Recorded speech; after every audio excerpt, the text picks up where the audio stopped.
Surya fundamental study में आपका स्वागत है। रोज की तरह मैं आज 5 प्रश्न लेके आया हूं, जो आपके सामने है। पहला प्रश्न, एक निर्माता एक वस्तु थोक विक्रेता को 20% यानी 20% लाभ पर बेचता है तथा थोक विक्रेता इसे फुटकर दुकानदार को 5% यानी 5% की हानि पर बेचता है। तो इससे परिणामी हानि या लाभ ज्ञात कीजिए। बहुत सिंपल सा क्वेश्चन है, आप पढ़ते ही इसका आंसर निकाल सकते हैं। 100 के अबाउट या एक्स के अबाउट लेके सॉल्व करके। ऑप्शन दे रखा है 14% हानि होगी कि 14% लाभ होगा कि 12% लाभ होगा कि 12% हानि होगा।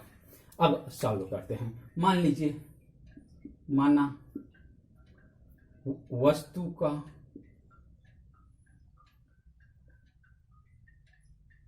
मूल्य जो है 100 रुपया है। ये 100 रुपया मान लिया।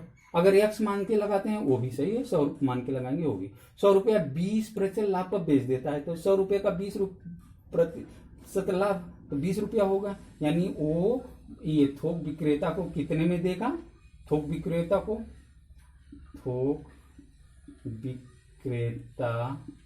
क्या 20%, 100 रुपया और प्लस 100 रुपये का 20%।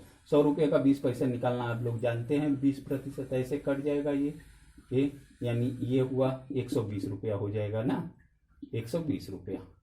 ये थोक विक्रेता कितने में उसको लिया? 120%। अब वो फुटकर दुकानदार को 5% हानि पर बेच देता है। अब इसका 5% क्या हो गया? 5% हानि। तब हानि क्या? 5% हानि किसकी हानि? 120 रुपए की। 120 रुपए की 5% निकाल लीजिए। ये जीरो से कट गया, 5 एकम 5, 5 दूनी 10, 2 छक 12। यानी हानि 5% हानि कितना आ गया? 6 आ गया। 6 रुपया। 6 रुपया वो लॉस पे, जो फुटकर दुकानदार को 5% की हानि पर बेचा जाता है तो 6 रुपये का लॉस हो जाता है। वो कितना?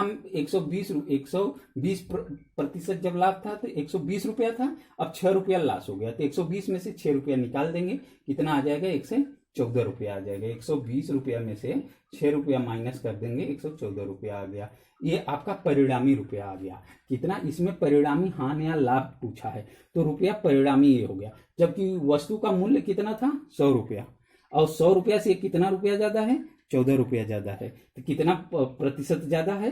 तो आप निकाल सकते हैं ये कितना ज्यादा है। तो 1 से 14 माइनस 100 करेंगे तो 14 रुपया आ गया।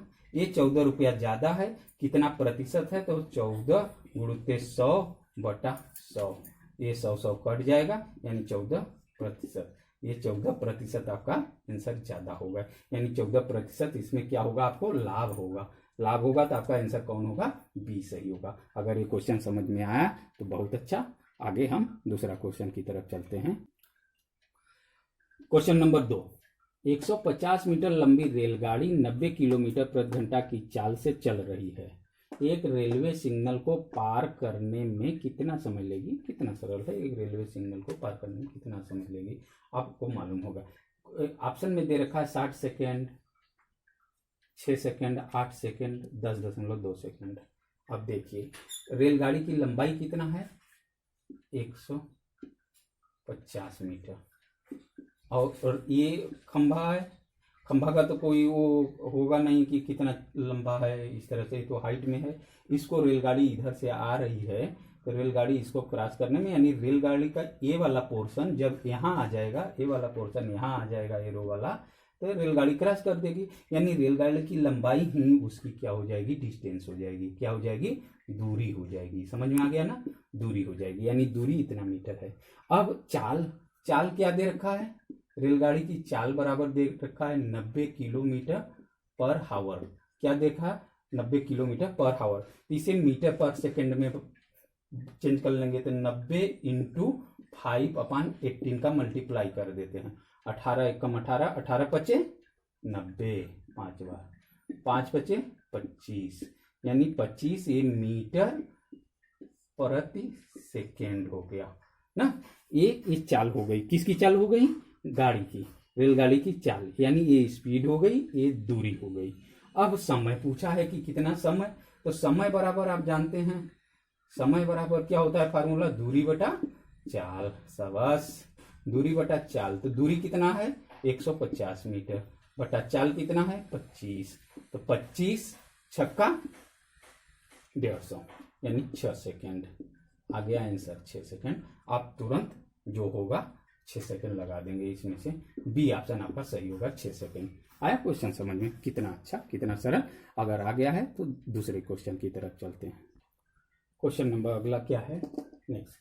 अशोक एक पुस्तक जिसको कीमत की 20% छूट पर खरीदता है और कीमत से 20% अधिक पर बेचता है, तो उसका प्रतिशत लाभ क्या होगा? कितना अच्छा क्वेश्चन है। ऑप्शन में 66.5%, यहाँ पे ये दिया है, और ये 50%, ये 20%, ये 40%।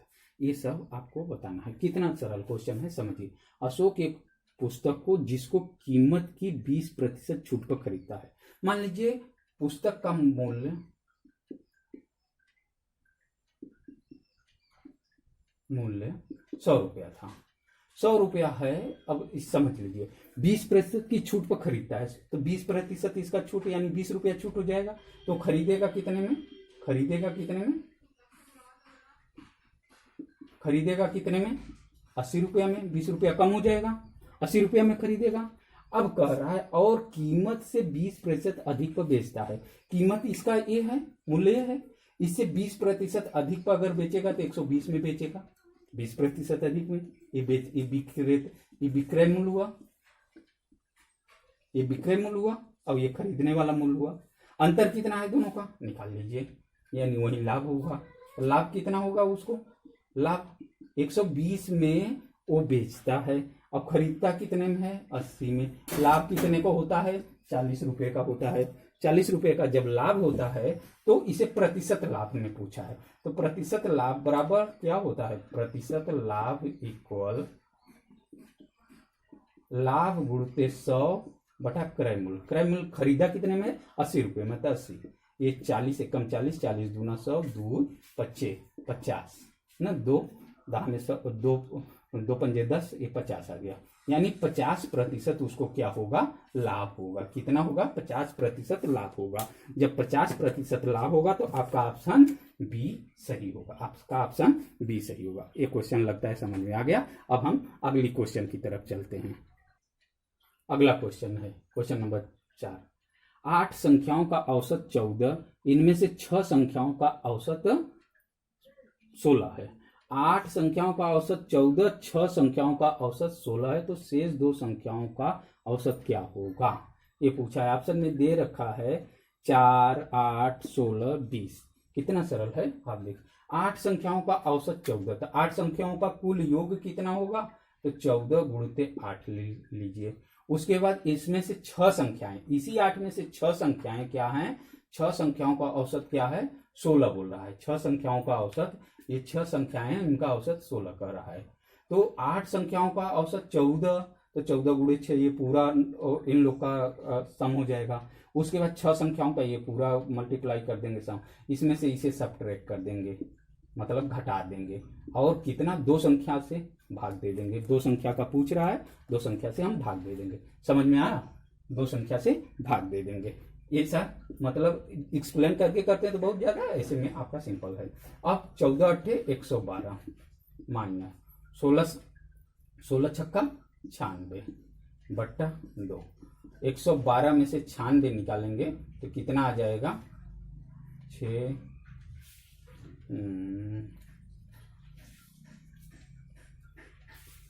112 12 4 16 16 आ जाएगा बटा 2, 2 अट्ठे 16 कट के ये 8 आ गया। औसत क्या आ गया? 2 संख्याओं का औसत 8, यानी ऑप्शन आपका बी सही होगा। आपको ये समझ में आ गया होगा। अगर समझ में आ गया तो नेक्स्ट क्वेश्चन, क्वेश्चन नंबर 5 है। यदि कोई धन 16 वर्ष में 2 गुना हो जाता है तो वह 8 वर्ष में कितना गुना हो जाएगा? कितना अच्छा सवाल है कि 16 वर्ष में दुगुना होता है तो 8 वर्ष में कितना होगा। लेकिन इसमें चक्रवृद्धि ब्याज और साधारण ब्याज ये सब कुछ नहीं दिया है। कंपाउंड इंटरेस्ट से हो रहा है कि सिंपल इंटरेस्ट से हो रहा है, ये नहीं दिया है। इसको समझना होगा। जब अगर ऐसा नहीं दिया है तो इसको हम साधारण ब्याज से पहले लगाते हैं, साधारण ब्याज से कहते हैं। अब देखिए समझिए, कोई धन 16 वर्ष में दुगना हो जा रहा है। दुगना होने का मतलब जानते हैं कि वो जैसे उसका प्रिंसिपल अमाउंट, मूलधन क्या है, मूलधन, अगर मूलधन उसका P मान लिया आपने, तो दुगना हो रहा है, तो यानी P प्लस P आ जा रहा है, तो यही तो दुगना हो गया, यही तो दुगना हो गया, यानी P प्लस P 2P हो गया, यानी उसका दुगना हो गया।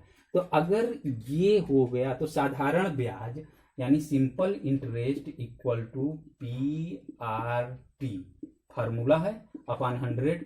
आप जानते हैं सिंपल इंटरेस्ट कितना हो गया, ये P हो गया, P आके बढ़ गया तो ये P हो गया, यानी यहाँ पे आपका ये सिंपल इंटरेस्ट P हो गया ना। सिंपल इंटरेस्ट दुगना हो गया, ये साधारण ब्याज जो होता है वो जस्ट कितना हो गया, इसके प्रिंसिपल के बराबर हो गया, तभी तो दुगना हो गया। लेकिन ये P हुआ, PR नहीं मालूम है लेकिन T मालूम है, कितने साल में, समय 16 साल में।